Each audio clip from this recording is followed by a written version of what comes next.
mom, I remember that she would have to do everything by herself because she was a single mother raising me and my two sisters. It would affect a lot in school. Growing up, I didn't have English as a first language. Because of that, I was delayed in the classroom. It wasn't until 7th grade when my dad, he got injured. That's when I saw like constant fighting at home because there was no more money.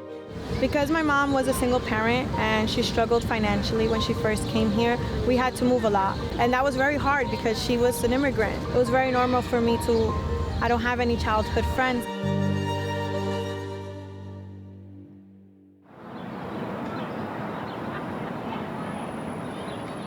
I remember my mom would work a lot, so the places we would be often would be home, school, and daycare. At the daycare, the owner was really close to us because she knew the situation my mom was going through.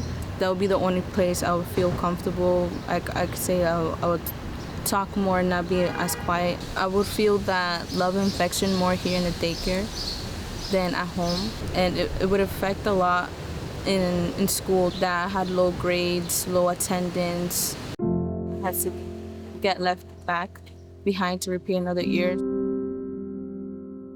Child Protective Services had to come to our house and investigate what was happening. They told us that if the situation didn't change, that they would have to take us away from our mom. I remember feeling really scared in that moment because I didn't want to be taken away.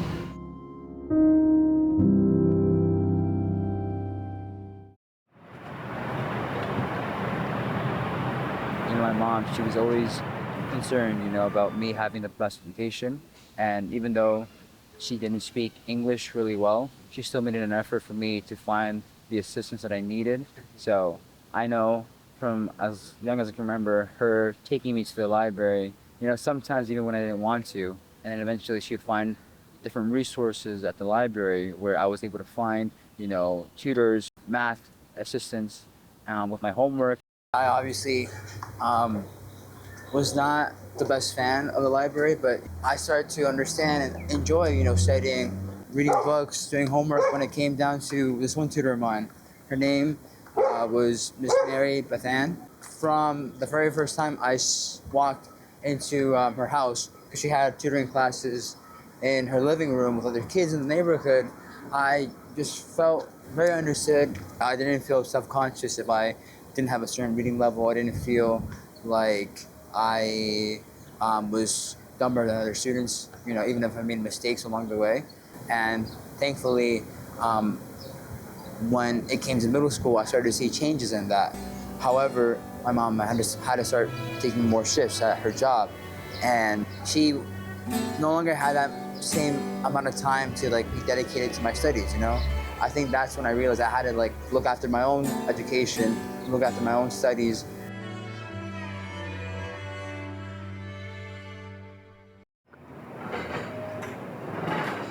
Growing up, we grew up very poor, right? But as a child, I didn't know I was poor.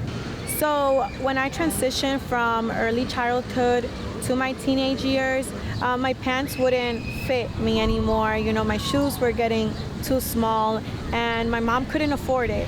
In middle school, my nickname was High Waters because my pants were always above my ankles, even in the winter time, because we just didn't have it. I had to own it. I had to own that nickname. I had to, in a way, take the bullying in it and make it my own. It was the most difficult years of our lives. We didn't have food to eat. We would eat tortillas, frijoles, queso every single day for a month straight. My mom, she would have to go to the food bank. There's a church around here. There was also times in the summer here in New York City where kids ate for free. And so my mom would send me and I would always grab a bag for me and then a bag for her. Fights started to happen in the house because of our financial situation. I started to have hatred towards my mom. I started to feel this revolt inside of me where I was like, no. It was what fueled me to want an education, what fueled me to want to get out of here. We all have that one person in our lives that makes a difference. For me, it was Messina. One day I was here with my friends. We were cutting school, and as I was leaving, we left through the exit and I started walking down the street. And I remember just a car pulling up and the windows being rolled down, and it was Messina. She yelled, "Catherine, get in the car." And at that point, it was a little embarrassing because I was with my friends, but I got in. I listened. And from that day on, she took me under her wing. She taught me to not settle for less. That was my inspiration for my life, to want to do that, to want to have everything that I wanted, that I can achieve it.